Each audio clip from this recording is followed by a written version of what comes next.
Hi there, I'm here to talk to you about writing this week. So, last week you were working on editing your animal research writing. This week you are working on your final draft of your animal research writing, which means that each day this week I want you to write 1 to 2 sentences about your animal in the corrected form. So, what that means is on Monday, I want you to write your topic sentence on a brand new piece of paper in the corrected form, which means that you have capital letters, all of your words are spelled correctly, you've got spaces, and you've got punctuation.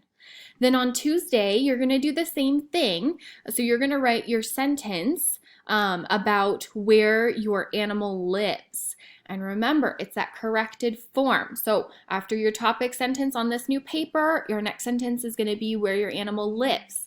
Then it's going to be what they eat, then your life cycle, and then on Friday, you're going to write your interesting fact and your ending sentence.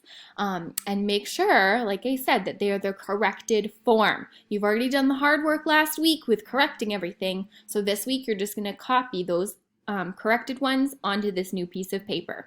If you've got any other questions, please let me know. If you end up doing it on different days, please take your time. This is a very flexible form of learning, but I am looking forward to seeing those animal research writing. Either send me a picture when you're done or take a video of yourself reading your writing and then send that to me because I love listening to those and seeing you guys read. So thank you so much. I hope that you have a nice time with this writing.